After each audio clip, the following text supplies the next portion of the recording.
ब्रह्मानन्दं परमसुखदं केवलं ज्ञानमूर्तिं द्वन्द्वातीतं गगनसदृशं तत्त्वमशाविलक्षम् एकं नित्यं विमलं अचलं सर्वधी साक्षिभूतं भावातीतं त्रिगुणरहितं सद्गुरुं तं नमामि. संतांना वंदन, सद्गुरूंना वंदन. आपणा सर्वांना वंदन करून आजच्या चिंतनाला प्रारंभ करूया. कालच्या चिंतनामध्ये 4 नंबरच्या श्लोकाचा विचार 6व्या अध्यायातील सुरू होता. यदाही नेंद्रियार्थेषु न कर्मस्व अनुसज्जते सर्व संकल्प संन्यासी योगारूढस्तदुच्यते.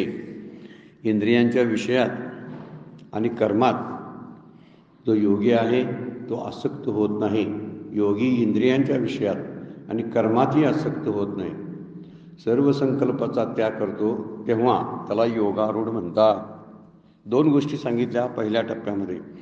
एक, सर्व संकल्पाचा त्याग म्हणजे मनात सतत घोळणाऱ्या इच्छेंचा विचार सोडून देणं आणि शांततेचा अनुभव घेणं, आणि इंद्रियांच्या विषयात आणि कर्मात आसक्त न होणं.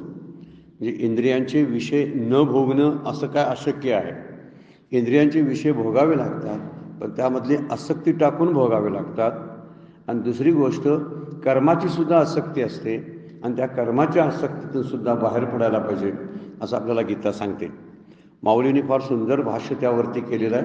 ओवी सुंदर आहे, लिहून ठेवण्यासारखी ओवी आहे आणि चिंतन करण्यासारखी आहे.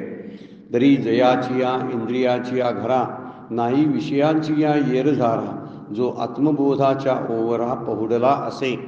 ही 62 नंबरची ओवी कालच्या चिंतनामध्ये आपण बघितलेली होती. इंद्रियांच्या घरी ज्याचं विषयाचं येणं जाणं नसतं आणि आत्मज्ञानरूपी देवळाच्या ओवरीमध्ये तो वृत्तिशून्य अवस्थेमध्ये झोपलेला असतो. आत्मबोधाच्या ओवरा पहुडला असे. पहुडला म्हणजे पडून राहतो, झोपी जातो. कुठे?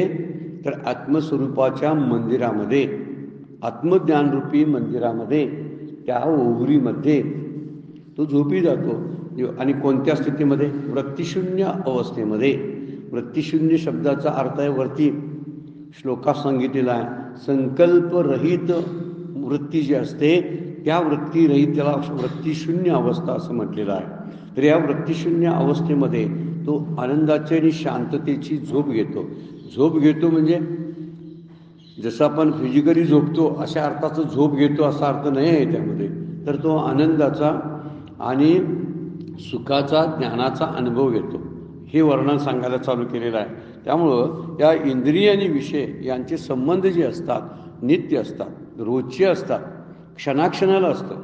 आपण इंद्रिय यांचा वापर विषयांच्या सेवनासाठीच करावा लागतो. इंद्रिय हे विषयासाठीच आहे, पण विषयाचं सेवन किती आणि केवढं करावं याची बंधनं ज्याला कळतात तो इथं वर्णन केलेलं आहे. तो योगारूढ झालेला योगी पुरुष आहे. आपल्यासारखे सामान्यांना या इंद्रियांच्या विषयांचा नित्य संबंध आहे. तो संबंध टाळता येत नाही किंवा आपण त्या संबंधामध्ये सतत येतो याचं भान राहत नाही. या 2 गोष्टी त्यामध्ये आहेत. आपण एखादी गोष्ट खायला बसलो तर आपण किती खातो हे आपल्या लक्षात येत नाही. पण योगारूढ झालेला पुरुष असतो ना, त्यानं सगळं परिमित केलेलं असतं. कुठंतरी मर्यादा असते प्रत्येक ठिकाणी त्याची. आणि त्यामुळं म्हटलेलं आहे की इंद्रिय आणि विषय यांचा नित्य संबंध असतो, कारण विषय हेच इंद्रियांचं खाद्य आहे. वर्णन केलेलं आहे माऊलींनी. या विषया वाचून काही अनेक सर्वता रम्य नाही, ऐसा स्वभावची पाही इंद्रियांचा. इंद्रियांचा मूळचा स्वभावच आहे तो. हा काय? सगळे जीव जे आहेत ते इंद्रियाद्वारेच विषयाचं सेवन करत असतात सगळे. पण इंद्रियाचं द्वारे विषयाचं सेवन करत असताना इंद्रियावरती आणि विषयांच्यावरती आपण किती भोगतो याचा विचार करून भोगणारा योगारूढ असतो.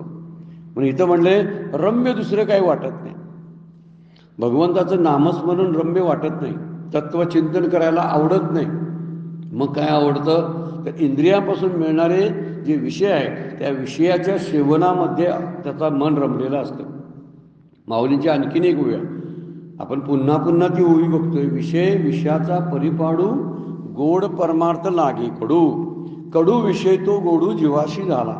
असे कडवट असणारे बरेचसे, घातक असणारे बरेचसे विषय जे आहेत, शब्द स्पर्श रूपरस गंधाच्या द्वारे आपल्या अंतःकरणामध्ये एक प्रकारची आसक्ती निर्माण करतात आणि म्हणून तेच गोड वाटतात.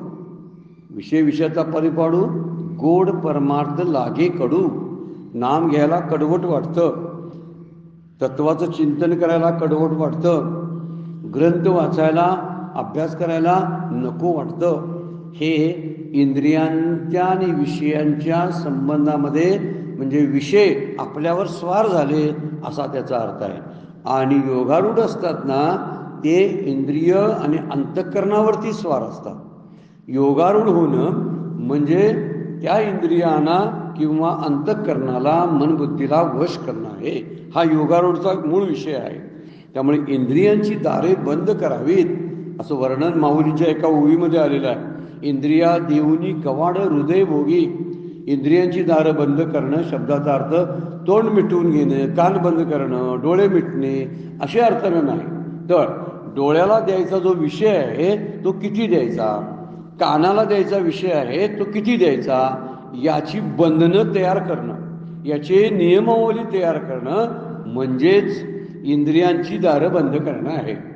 पाहिजे त्यावेळी जसं कासव आपलं हातपाय पसरतं आणि ज्यावेळी नको आहे त्यावेळी ते आपलं पाय आतमध्ये ओढून घेतं.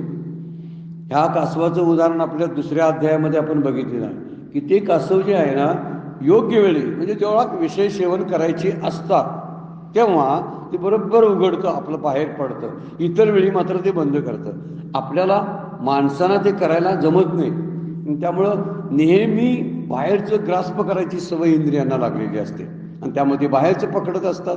आणि त्यामुळे बाहेरच्या सुखाची एकदा लालूच सुरू झाली की यात सुख आहे, त्यात सुख आहे, अमक्यात सुख आहे, तमक्यात सुख आहे, नातलगामध्ये सुख आहे, घरदारामध्ये सुख आहे, आणखीन कशामध्ये तरी सुख आहे, ही जाणीव सुरुवात झाली की त्यापासून मिळणाऱ्या सुखासाठी ही इंद्रिय विषयाकडे अगदी धावत असतात. आणि त्यामुळं होते काय की त्यांना काहीतरी आपण असं काहीतरी काम दिलं पाहिजे की ज्यामुळं, कारण ती इंद्रिय वळवळ करणार ही काही गोष्ट सगळ्यांसाठी आहे, पण ती कोणत्या दृष्टीनं त्यांनी काम करावं तर त्यांनी पारमार्थिकच विचार करावा. तुकोबांचा एक फार सुंदर अभंग आहे की वाचेला, मनाला, कानाला, डोळ्यांना, जीवाला वेगवेगळ्या प्रकारच्या कामाची आखणी करून देतात. आपणही तसंच जीवाला आखणी करून द्यावी, आपणही तसंच त्या इंद्रियांना आखणी करून द्यावी. उदाहरणार्थ म्हणतात, घेई घेई माझे वाचे गोड नाम विठो वाचे. आता वाचेला काम दिलं बघा, वाचा हे इंद्रियच आहे पण त्याला काम काय दिलं बघा, तर त्याला म्हटले की तू विठोबाचं नामच घे. डोळे तुम्ही घ्या रे सुख, पहा विठोबाचे मुख. डोळ्यांना काय काम दिलं तर विठ्ठलाचा मुखाचं दर्शन घ्यायला सांगितलं. त्याला बघायचंच आहे ना तर तू विठ्ठलाचं मुख बघ. टी व्ही बघत बसू नको किंवा इतर सगळ्या काय काय विचार जगात चाललेले आहेत ना त्याकडे पाहू नको. तर काय कर, डोळे तुम्ही घ्या रे सुख, पहा विठोबाचे मुख. मग तुम्ही ऐका रे कान माझ्या विठोबाचे गुण. कसं वर्णन केलेलं आहे. हा योगारूढ झालेल्या पुरुषाचं हे वर्णन आहे की ते म्हणतात विठोबाचे गुण ऐकण्यासाठी कानाचा वापर करा. आणि पुढे म्हणतात मना तेथे धाव घेही राहे विठोबाचे पायी. तुका म्हणे जीवा नको सोडू रे केशवा. पण शेवट जीव जो आहे तो जीव ही शेवटचं विलीन होण्याची गोष्ट आहे. पण शेवटी हळूहळू हळू इंद्रियांपासून सुरू करून अंतःकरणावरून जीवाकडे आलेले आहेत. वास्तविक जीव आणि अंतःकरण जवळजवळ हा एकच प्रकार, कारण त्यातले बरेचसे घटक अंतःकरणामध्ये हे जीवामध्येच आहे. म्हणून जीवाचं जेव्हा विलीनीकरण होतं तेव्हा केशवाची भेट होते. केशवाची भेट याचा अर्थ आहे जीव आणि आत्मा ही एकच आहेत अशी त्याची जाणीव होते. हीच त्याला भेट म्हणतात. त्यामुळे जीव शिल्लक राहत नाही. जे कधीच जात नाही तेच फक्त शिल्लक राहतं आणि जे उपाधियुक्त आहे ते निघून जातं. त्यामुळं या सगळ्या इंद्रियांची लीनता आणि विलीनीकरण झालं. एकदा ती सगळी इंद्रिय विलीन झाली किंवा लय त्यांचा झाला की तो जीव रूपापर्यंत जातो. म्हणून इथं माऊली बोलतात, इंद्रियांची या जयाची या इंद्रियांची या घरा, नाही विषयांची या येरझारा. येरझारा याचा शब्दाचा अर्थ आहे सारखं येणं जाणं. फार महत्वाची गोष्ट आहे. म्हणजे योगारूढ झालेले पुरुष विषय सेवन करत नाहीत असा अर्थ नाही, पण सारखे विषय सेवन करत नाहीत. येरझार शब्दाचा अर्थ आहे सतत येणं जाणं, सतत त्याला हे करणं, आकर्षित करणं. तर तो काय करत असतो मग? तर या येरझारापेक्षा आत्मबोधाची या ओवरा पहुडला असे, म्हणजे आत्मबोधाच्या मंदिरामध्ये तो शांत झोप घेतो. झोप शब्दाचा अर्थ आपण मगाशी पाहिला की तो शांततेचा आणि आनंदाचा भोग घेतो असं वर्णन त्यामध्ये केलेलं आहे. त्यामुळं जो आत्मबोधाची या ओवरा, म्हणजे एखादा माणूस एखाद्या ठिकाणी झोपलेला असतो की जी खोली शांत आहे, तिथं कुठल्याही प्रकारचा गोंधळ नाही, तिथं कुठली अस्वस्थता नाही, अशा ठिकाणी जो शांतीचा अनुभव घेतो, ज्या ठिकाणी बाह्य जगाच्या स्मृतीपासून तो बाहेर पडलेला असतो, नातलं आणि इतर जडस्कतीच्या ज्याला माझं पण ज्यानं दिलेलं असतं त्या माझेपणातून तो बाहेर पडलेला असतो, त्याच वेळी शांततेचा आणि त्या एकांताचा अनुभव घेत असतो. म्हणून कुठेतरी अशा एकांतामध्ये आपण असलो पाहिजे. कुठेतरी म्हणजे कुठेतरी जाऊन एकांत मिळेल या भ्रमातून आपण बाहेर पडावं.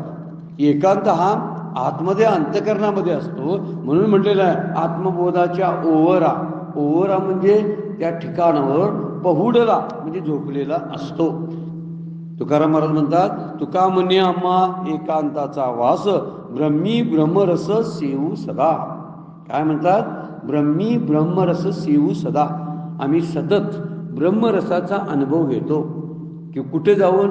एकांताचा वास म्हणजे एकांताचा अनुभव आम्ही घेतो. एकांताच्या ठिकाणी आम्ही थांबतो. एकांत शब्दच आहे की ज्या ठिकाणी विचार संपतात, ज्या ठिकाणी विचारांचा अंत होतो तो एकांत आहे.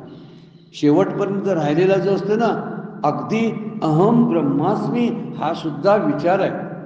मी देह आहे, मी काय आहे? जीव आहे आणि मी ब्रह्म आहे. हे तिन्ही जे आहेत विचार ना, या तिन्ही विचारांचा अंत व्हावा लागतो. तिथं म्हटलेलं आहे मी देह आहे अशी जोपासना करत आपण आयुष्य काढत असतो आणि त्यामुळे देहाच्या सगळ्या गोष्टी पुरवण्याचं काम करतो आपण. माऊली म्हणतात ना, देहाची वरी आदरू म्हणून पडला विसरू आत्मबोधाचा. ज्या प्राणिया कामी भरू देहाचे वरी आदरू म्हणून पडला विसरू आत्मबोधाचा. या आत्मबोधाचं विस्मरण होण्याचं कारण मुख्य कोणती गोष्ट असेल तर ते म्हणजे हा विषयासक्ती आणि देहासक्ती.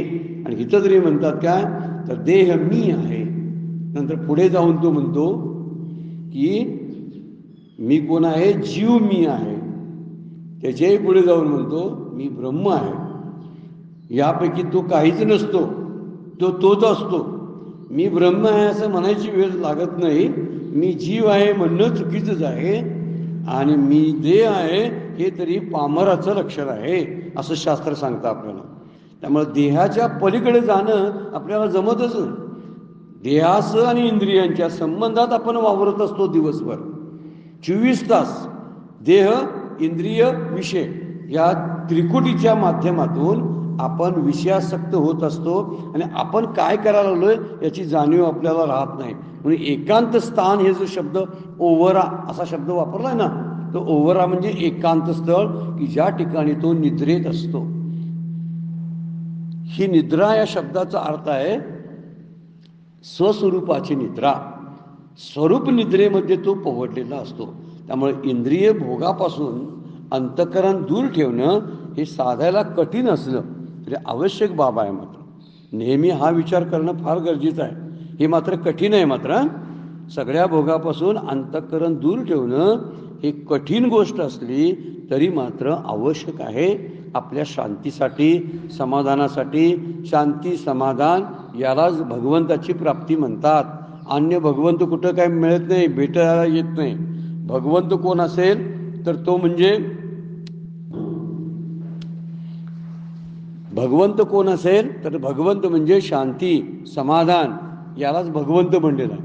हा विचार जर आपण लक्षात ठेवला तर निश्चितपणाने शांतीच्या शोधात जावं लागणार नाही, तृप्तीच्या शोधात जायला लागणार नाही, तर तृप्ती आणि शांती हे माझंच रूप आहे असंच नंतर वाटायला लागेल. त्यामुळे इंद्रिय भोगापासून जी थोडंफार समाधान मिळत असतं, हे समाधान चुकीच्या मार्गाने आपल्याला घेऊन जात असतं. म्हणून माऊली म्हणतात, हा योगारूढ झालेला पुरुष जो आहे तो सर्व संकल्पाचा त्याग करतो आणि आत्मबोधाच्या ओहरीमध्ये त्या माझघरामध्ये शांत पोहडलेला असतो. हे पोहडणं फार गरजेचं आहे. 63वी ओवी काय म्हणते बघा, जयाचे सुखदुःखाचे नि अंगे झगडले मानस चेवणे गे, विषय पासिया आलिया सेन रिगे, हे काय म्हणून. कसं वर्णन केले त्या मुक्त पुरुषाचं बघा, ज्याचं मन सुखदुःखाच्या शरीराने किती धक्के दिले तरी पण जागे होत नाही. जागे होत नाही म्हणजे स्वरूपाच्या निद्रेतून जागो होत नाही. आपली झोप म्हणजे ती झोप नाही बरं का, त्याला स्वरूप निद्रा म्हणलेला आहे. स्वरूपाच्या निद्रेतून ते जागं होत नाही, बहिर्मुख होत नाही असं म्हणायचं आहे. जागं होत नाही शब्दाचा अर्थ आहे बहिर्मुख होत नाही. बहिर्मुख झालं की जगाची उच्चापत्ती करायला ते चालू करतं. जगात काय घडतं, कुठं काय चालू आहे, इथं काय चालू आहे, माझ्या फायद्याचं काय आहे, माझ्या तोट्याचं काय आहे, याचा विचार ते करायला लागतं. ही बहिर्मुख अवस्था, त्या बहिर्मुख अवस्थेपासून हा योगारूढ पुरुष बाजूला असतो. झगटले मानस चेवो नेगे, विषय जवळ आले तरी सुद्धा हे काय आहे म्हणून साधी तो विचारणाही करत नाही. किंबहुना त्याच्या चित्तात भोगांच्या आठवणीचा प्रवेश सुद्धा होत नाही. म्हणजे एखादा भोग भोगावा अशी आठवण सुद्धा त्याला होत नाही. ही आठवण नसलेला जो पुरुष आहे तो योगारूढ किंवा जीवनमुक्त समजायला पाहिजे. म्हणजे किती शरीरानं सुखदुःखाच्या शरीराने किती धक्के दिले तरी पण जागे होत नाही. झगटले मानस चेवो निगे, चेवो म्हणजे जागं होणं आणि मानस म्हणजे त्याचं मन किंवा त्याचं अंतःकरण म्हणा किंवा त्याच्या स्वरूपनिद्रातून तो जागा होत नाही. जरी झगटले म्हणजे सुखदुःखाचा भडीमार जरी झाला, संकटाची मालिका जरी कोसळली तरी सुद्धा तो डगमगत नाही. त्या सुखदुःखांना खरं न मानता ते प्रारब्धापासून आलेले आहेत, ते येतात आणि जातात अशी त्याची धारणा झालेली असते. त्यामुळे तो सुखदुःखांना सत्यत्व देत नाही असा त्याचा अर्थ आहे. सुखदुःखाचे धक्के जरी बसले तर याचा अर्थ आहे सुख आणि दुःख प्रारब्धाप्रमाणे येतात, पण सुखी किंवा दुःखी व्हायचं हे मात्र आपण ठरवू शकतो, हे सांगायचं आहे. परमपूज्य काकांचं वाक्य आहे की प्रारब्धामध्ये सुख दुःख येऊ द्यात, पण आपण सुखी होईल किंवा दुःखी व्हायचं की नाही आपण ठरवू शकतो. पण सुखदुःख येणार की नाही येणार हे मात्र आपण ठरवू शकत नाही. ते प्रारब्धाकडं सगळं ते दिलेलं आहे. प्रारब्धाच्या मार्गानं ते आपल्याला प्राप्त होत असतं. त्यामुळे येणाऱ्या सुखदुःखांचे धक्के जे असतात ते धक्के सहन करण्याची त्याची पातळी जी आहे, क्षमता जी आहे ती वाढलेली असते. त्यालाच योगारूढ पुरुष म्हणतात. कारण त्याचं देणं घेणं कशाशी नसतं. सुख आणि दुःख कशी होतात, अपेक्षेतून होत असतात. पण हा अपेक्षा रहित झालेला असतो. जयाच्या ठाई काय माऊलींची ओवी आहे, जयाच्या ठाई पांडवा, ज्याच्या ठिकाणी अपेक्षेचा रिगावा नसतो, सुखाचा चढावा जयाचं असणे. फार सुंदर वर्णन आहे. ज्याला आत्मसुखाची प्राप्ती व्हायची आहे त्यानं अपेक्षेतून बाजूला बाहेर पडलं पाहिजे. अपेक्षा म्हणजे फलासक्ती. फलासक्ती नाही ठेवली तर फलाची प्राप्ती होतच असते. या विचाराने इथं सांगितलेलं आहे की सुखदुःखाचे धक्के ज्याला बसत नाही त्याचा अर्थ बसले तरी त्याच्याबद्दलच्या प्रतिक्रिया तो देत नाही. प्रतिक्रिया देणं म्हणजे काय होणं, त्याचं मानस जागं होणं आहे. आणि इथं तरी माऊली म्हणतात तो जागा होत नाही. सुखदुःखाला जागा होत नाही याचा अर्थ सुखदुःखाला रिॲक्ट होत नाही, एक्साइट होत नाही. त्यामुळं सुखानं आणि दुःखानं सुद्धा आपण म्हणतोय दुःखानं होणार, सुखानं काय संबंध आहे. सुखानं सुद्धा लोक हार होऊन जातात. माऊलींची 2ऱ्या अध्यायामधली ओवी आपण आणि श्लोक पाहिला आहे, सुखदुःखी समे कृत्वा लाभा लाभो जया जयो. यामध्ये समत्व ठेव म्हणलेत. सुखात आणि दुःखात तू लाभात आणि जयामध्ये तू समत्व ठेव. सुखी संतोषानं यावे, दुःखी विषादानं भजावे, लाभ अलाभ न धरावे मना माझे. माऊलींचं सांगणं स्पष्ट आहे की आपण सुखामध्ये अगदी हुरळून जायचं नाही, दुःखामध्ये विषाद पावायचं नाही, दुःखामध्ये खचून जायचं नाही. तर लाभ आणि हानी या दोघांना समान मानायचं, कारण ते तात्पुरते असतात. आगमापायी अनित्याम स्थान तितिक्षस्व भारत, असं दुसऱ्या अध्यायातला सांख्ययोग आपल्याला सांगतो. याचा अर्थ असा आहे की त्या ठिकाणी सहनशीलताच असणं फार गरजेचं आहे. सहन करणं म्हणजे प्रतिक्रिया न देणं, प्रतिक्रिया न देणं म्हणजे स्वरूप निद्रेतून तो बाहेर येत नाही. हे जीवनमुक्त पुरुषाचं उदाहरण आहे. आपल्यासारखे सामान्य प्रत्येक गोष्टीला रिॲक्ट होत असतात. काहीही घडलं समोर तर त्याची रिॲक्शन असते. समोर एखादं चित्र पाहिलं, समोर एखादी व्यक्ती पाहिली, तरी आपण मनातल्या मनात त्याच्याबद्दलची प्रतिक्रिया लगेच द्यायला तयार असतो. कानानं काहीतरी शब्द ऐकले की त्याची प्रतिक्रिया लगेच देत असतो. आणि म्हणून हिथं मात्र ह्या जीवनमुक्त पुरुषाचं किंवा योगारूढ पुरुषाबद्दल बोलताना माऊली म्हणतात, जयाचे सुखदुःखाची अंगे, समजा त्याला सुखदुःखाला धक्के बसले, झगटले म्हणजे झडप घातली, त्या सुखदुःखाने त्याच्यावरती हल्ला केला, मानस चेवो नेगे, तो आपल्या स्वरूप निद्रेतून बाहेर पडत नाही. म्हणजे जी शांतता तो आतमध्ये भोगत असतो त्या शांतीला त्याला धक्का बसत नाही. समुद्राच्या काठाला अनेक लाटा येत असतात, मोठमोठ्या लाटा येत असतात. समुद्रामध्ये मोठमोठी जहाजं असतात, आणखीन काय चालू असतं सगळं. पण अथांग सागराच्या तळाशी मात्र कुठल्याही प्रकारच्या लाटेचं येणं जाणं नसतं. तिथं कुठल्याही प्रकारचा गोंधळ आणि अव्यवस्था आपल्याला समुद्राच्या तळाशी बघायला मिळत नाही. तिथं शांती असते. हा आत्मबोधाचा तळ ज्यानं गाठलेला आहे ना, त्या ठिकाणी त्याला शांतीचाच अनुभव येत असतो. त्यामुळे वरून वरून येणारी सुखदुःख आणि संकट जी असतात ही त्याला जाणवतच नाहीत, इतकी त्याच्या मनाची तयारी झालेली असते. त्यानं मनाभोवती इतकं कुंपण अंतःकरणाभोवती घातलेलं असतं की त्या कुंपणाला तोडून ही सुखदुःख आतमध्ये घुसूच शकत नाहीत. आता हे कुंपण कशाचं बनवायचं? तत्वचिंतनाच्या द्वारे आपलं कुंपण रोज बळकट करावं, स्वाध्याय करावा, तत्वचिंतन करावं, रोज एखाद्या ग्रंथाचं जे वचनं आहेत त्या वचनाचा अभ्यास करून त्याचा सराव करून ठेवावा. त्यामुळं आपल्या भोवती असणारी ही जी कुंपणं आहेत ती अधिक बळकट करता येतात आपल्याला. बळकट करायची असेल तर आपण स्वतःला तरी वाचवलं पाहिजे. जगात सुखदुःख येतात, संकट येतात, ह्याच्याशी फारसं देणं घेणं आपलं नसतं. खरं असतं ते आपल्या सुखदुःखाशी असतं. त्यामुळे सुख येऊ द्या, दुःख येऊ द्या, पण प्रतिक्रिया मुक्त आपण जगता आलं पाहिजे. झगटले मानस येवो नेगे, कोणत्याही परिस्थितीमध्ये आपली अंतर्मुखता बिघडता कामा नये. म्हणजे विषय जवळ असले तरी त्याला स्मरण होत नाही. माऊली म्हणतात जवळ असतात पण भोगायची इच्छा नसते. जे विषये पाशीही आलिया सेन रिगे, सेन रिगे शब्दाचा अर्थ आहे त्याची आठवण सुद्धा नसते. पाशीही म्हणजे जवळ, जवळ आले तरी त्याची आठवण नसते. हे काय म्हणून तो विचारतच नाही, म्हणजे त्याला किंमत देत नाही. तो विषयापासून मिळणाऱ्या सुखाला तो किंमतच देत नाही. भोगेल कदाचित लागलं तर, पण नाही तरी पण आले तरी तो त्याला किंमत देत नाही. त्यामुळे माऊली सुद्धा तुकोबांचा एक अभंग आहे, आठव नाठव गेले भावा भाव झाला स्वयंमेव पांडुरंग. जे वर्णन केलेलं आहे की वर्णन करतात की पिकली या सेंद कडूपणा गेले तैसे आम्हा केले पांडुरंगे, त्यामधली ही ओळ आहे. आठव नाठव गेले भावा भाव, त्यामधला आठव नाठव हे विषयाच्या संबंधी असतं, सुखदुःखाशी संबंधी असतं.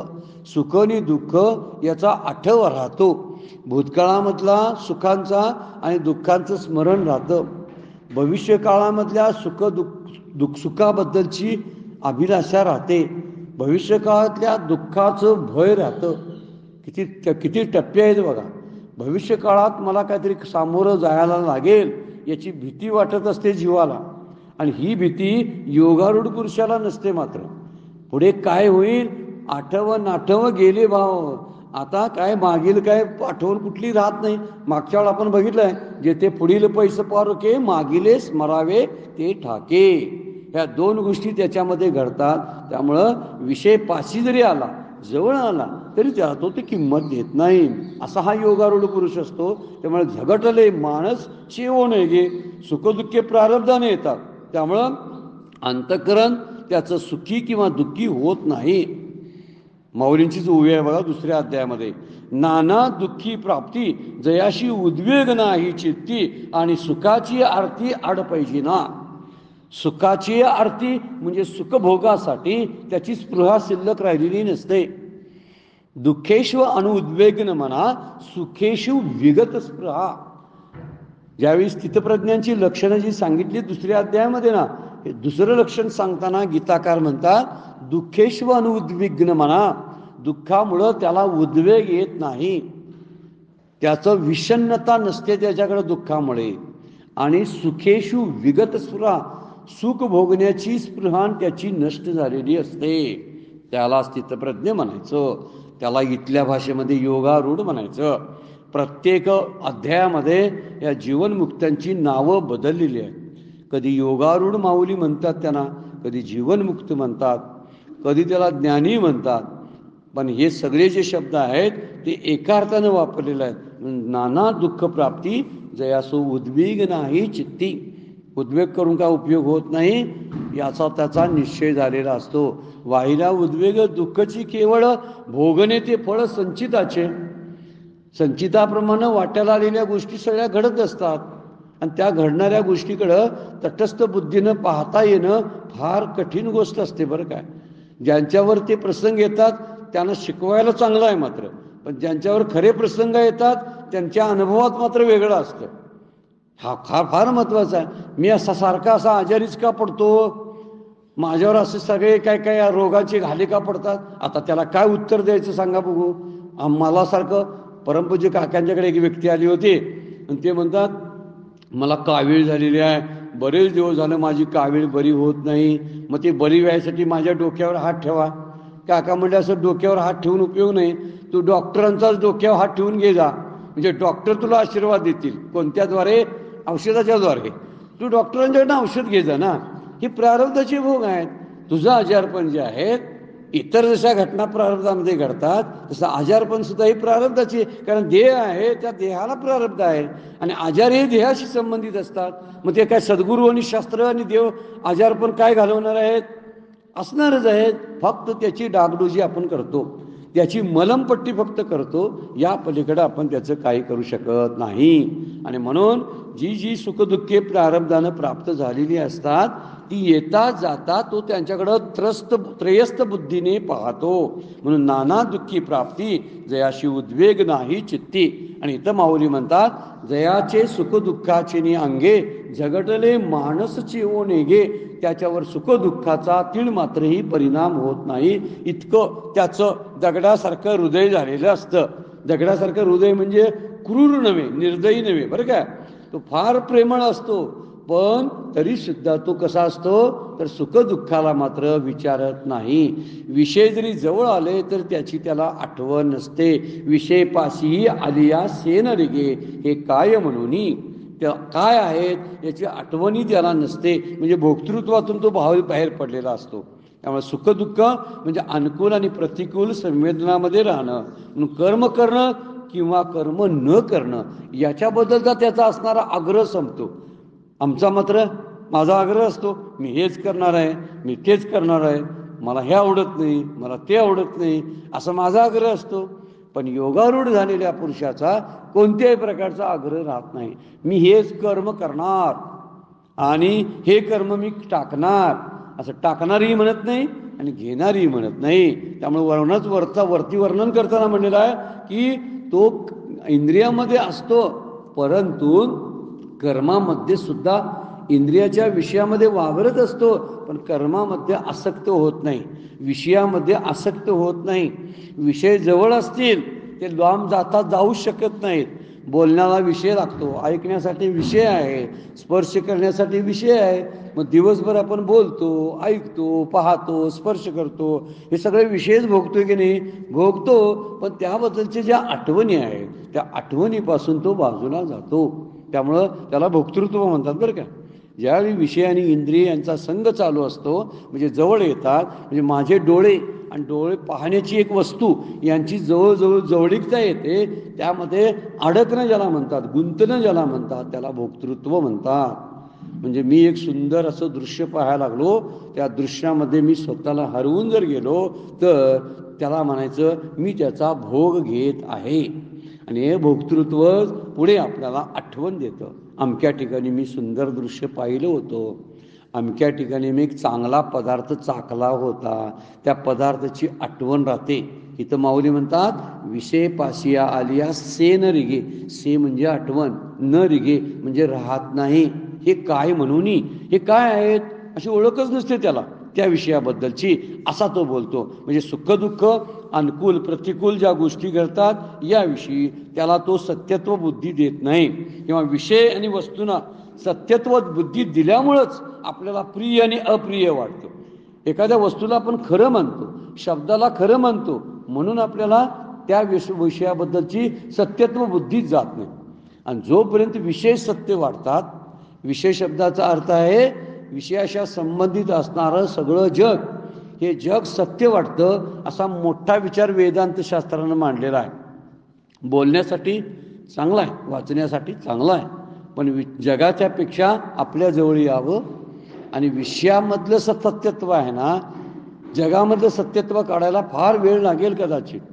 म्हणून आपल्याबद्दलचं असणाऱ्या सत्यत्वाची भ्रांती काढून रिकामं व्हावं.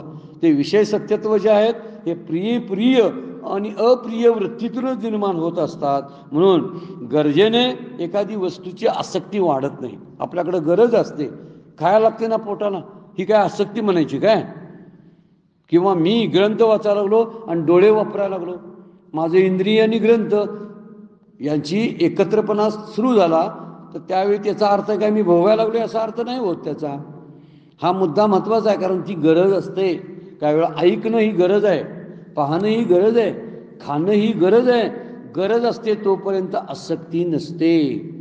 गरजेच्या पलीकडे होणाऱ्या व्यवहाराला आसक्ती म्हणतात. आपली गरज संपलेली असते तरीसुद्धा भरलेलं पोट असतं, पण एक तुकडा जरासा द्या, कशाचा? जिलेबी एक तुकडा द्या फक्त, मला आता पोट भरलेलं आहे. पण एक तुकडा मागितलं ना, मी आता पूर्णपणे जेवलेलो आहे, असं ते एक वाटी बासुंदी, बरोबर ठीक आहे. ही गरजेच्या पलीकडे गोष्टीचा विचार आहे. आसक्तीशिवाय गरजेच्या पुढं त्याला हौस म्हणतात.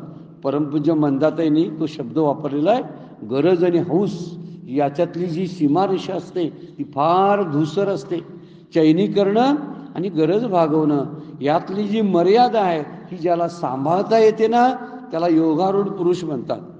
आम्हाला जर योगारूढ व्हायचं असेल तर यांची लक्षणं आमच्यात उतरण्यासाठी प्रयत्न करायला पाहिजेत आपल्याला, असं माऊलींचं सांगणं आहे. आणि तेच आपण ऐकायला पाहिजे. म्हणून गरजेच्या इच्छेनं आसक्ती वाढत नाही, तर भोगाच्या इच्छेनं, हौसेच्या इच्छेनं आसक्ती वाढत असते. कारण नेहमीसाठी आपल्याबरोबर कोणतीच वस्तू आणि व्यक्ती राहणार नसते. आणि संयोग हा अनित्य आहे. फार एक सुंदर विचार सांगितला आहे भगवद्गीतेनं. संयोग अनित्य आहे. संयोग म्हणजे गाठ पडणं, हे खोटं आहे सगळं.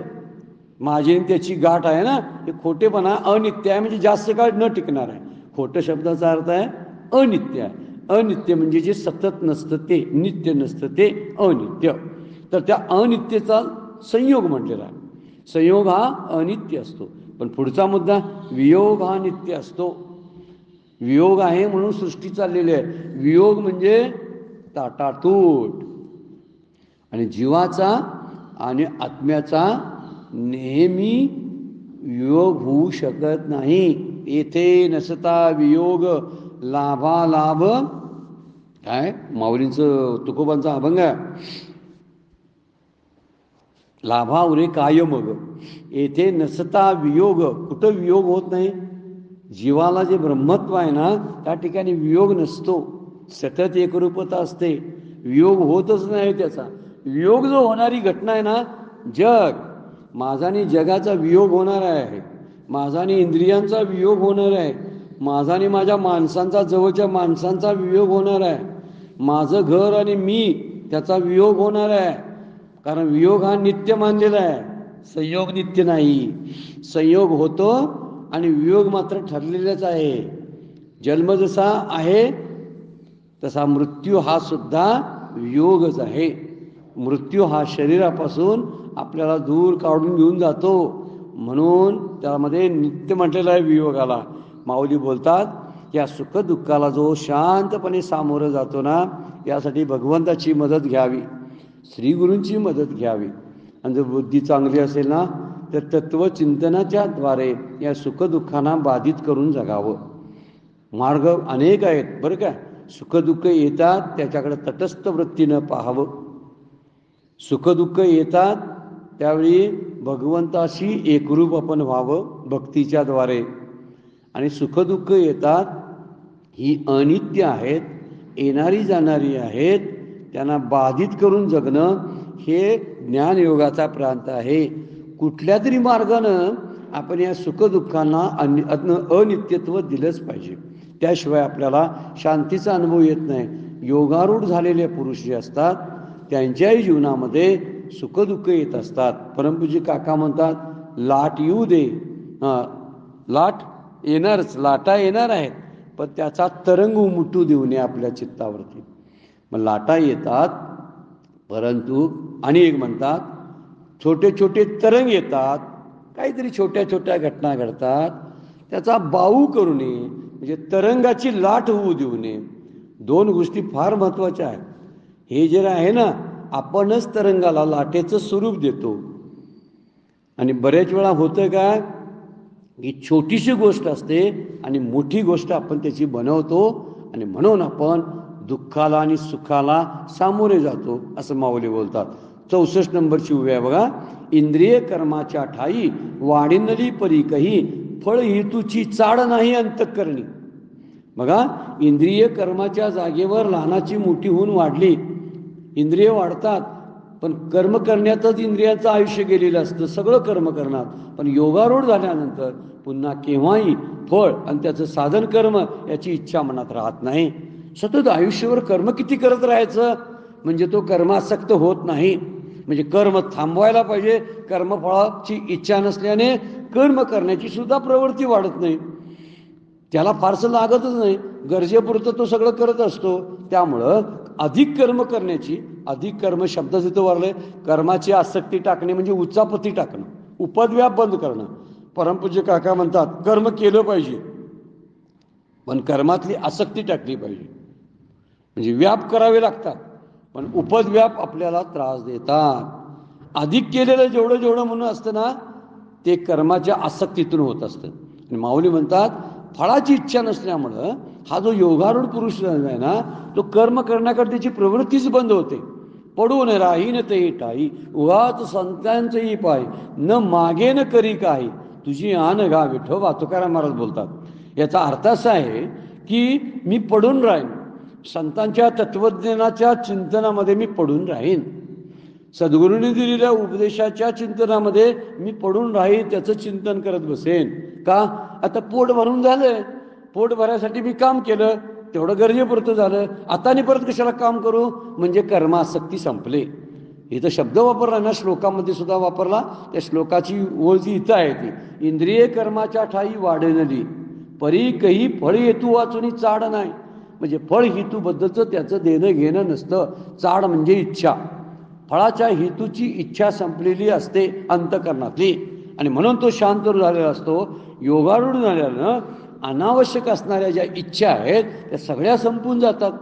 कधीतरी संपायला पाहिजेत ना त्या इच्छा, म्हणून कर्माची आसक्ती नाही. याचा अर्थ काय होतोय मग, बरेच वेळा याचा चुकीचा अर्थ कोणतरी घेण्याची शक्यता असते. कर्माची आसक्ती नाही म्हणजे मी कर्मच टाकून देतो असा त्याचा अर्थ नाही बरं काय. कर्म टाकून देणं असा त्यातला अर्थ घेऊन चालत नाही, कारण त्यामधलं जे असतात, उदाहरणार्थ बघा, आपली जवळजवळ आपली सर्वांची जवळजवळ 90% लोक हे रजोगुणी वृत्तीचे असतात. खावं प्यावं मजा करावी, चांगली कपडे घालावी, दागिने वापरावेत, एवढ्या पुरतं. म्हणून रजोगुणी कर्मवृत्ती निर्माण करून चित्ताला भोगात तो रमवतो. कोण, असा जो विषयासक्त असतो. परंतु निरार्थकाने जे काहीतरी निरोपी आहे तो कर्मात गुंतवून टाकतो रजोगुण, काय वाटलं ते करायला लावतो. कारण रजोगुणाची मूळ प्रवृत्ती जी आहे ना ती क्रियाशील आहे, त्याला गप्प बसूच वाटत नाही त्या माणसाला. काही काम झालं तरी उलट्या पालट्या काहीतरी करत बसेल, पण तो करतच राहतो. तो रजोगुणाची प्रवृत्ती आहे, कारण रजोगुण हा कर्म प्रवृत्ती प्रधान आहे, क्रियाशील प्रधान आहे. त्यामुळं त्या रजोगुणामुळं उपद्व्याप आणि उच्चापती वाढतात आणि त्या वाढण्यानं आसक्तीनं सगळा व्याप वाढवत असतो. उपद्व्याप वाढतात कशामुळे? आसक्तीनं. अधिक काहीतरी असावं, अधिक काहीतरी असावं, पण कशासाठी असावं याचा विचार करायला पाहिजे. हा मुद्दा त्यातला आहे. म्हणून कर्म केवढं करावं? तर कर्म करताना ज्याला धावण्यापेक्षा थांबायचं कुठं कळतं ना, तो शहाणा असतो. चालायचं कळतं पण थांबायचं कळत नाही. कुठंतरी थांबायचं असतं म्हणजे कर्माची आसक्ती टाकायची असते. हे ज्याला कळते ना, म्हणून एक वर्णन करतात की वर्कहोलिक असणं. वर्कहोलिक मी कसं आहे, वर्कहोलिक शब्द काय IT क्षेत्रामधली मुलं वापरतात. ते म्हणतात सतत कामामध्ये असणं, कामाशिवाय मला काही सुचत नाही. अशी माणसं रिटायर झाल्यानंतर ना वेडीपिशी होतात. कारण त्यांना दुसरं त्या ऑफिसच्या कामाशिवाय दुसरं काय माहितीच नसतं. आणि ऑफिसचं काम बंद झालं की बाहेर काही राहतं त्यांच्यासाठी, काहीच राहत नाही. त्यामुळे वेड्या पिशासारखी माणसं ती वागायला लागतात, गोंधळून जातात. आणि अशा त्यासाठीच विचार करायला पाहिजे की वर्कहोलिक हा शब्द जो वापरलेला आहे तो असू दे, परिश्रम करण्यासाठी वापरलेला आहे, पण ही गोष्ट कौतुक करण्यासारखी नाही. वर्कहोलिक शब्द तर काळजी करण्यासारखी आहे. किती किती म्हणून काम करावं? नाही नाही, मला कामाशिवाय जमत नाही. अरे ठीक आहे, पण कशासाठी करतोस हे तरी एकदा विचारून घे ना. आणि एकदा विश्रांतीचा अनुभव घे, शांतीचा अनुभव घे, पण काय करत नाही. म्हणून स्वामी माधवनाथ पावसच्या संप्रदायातले होऊन गेले श्रेष्ठ पुरुष. ते म्हणतात कर्म किती करावं? तर आपल्याला स्वतःसाठी वेळ मिळाला पाहिजे इतकं कर्म करावं. बघा, स्वतःसाठी वेळ मिळाला पाहिजे. स्वतःसाठी शब्दाचा अर्थ काय? अरे थोडा वेळ मुलांशी बोल, बायकोशी बोल, नवऱ्याशी बोल, ह्यासाठी वेळ पाहिजे. घरातल्या माणसांशी बोल, आपल्या जवळच्या लोकांसा त्यांच्यामध्ये मिक्स हो. थोडा तरी स्वतःसाठी वेळ काढ. नाही नाही, मला काहीतरी कमवायचं आहे त्यामुळे मला हे काही जमत नाही, हे जे वर्णन आहे ना. म्हणून स्वाध्याय आणि चिंतनासाठी काहीतरी वेळ काढायला पाहिजे.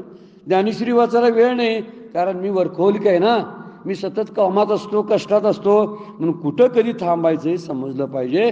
रजोगुणामुळं शांती जाते आणि विक्षेप वाढतो, आणि त्यामुळं कर्मासक्तीतून विषयासक्ती हे रजोगुणाचे परिणाम आपल्याला भोगावे लागतात असं माऊली बोलते. त्यामुळे फार सुंदर वर्णन यामध्ये केलेलं आहे की कर्मापासून बाजूला कसं जायचं. आणि योगारूढ पुरुष सुखदुःखात सुद्धा समत्व ठेवतो, त्याचे धक्के सहन करतो. वेळ संपली नाही. आजची सेवा सद्गुरूंच्या चरणी, भगवान ज्ञानेश्वरांच्या चरणी अर्पण करून विराम घेऊया. पुंडलिक वरदारी विठ्ठल श्री ज्ञानदेव तुकाराम.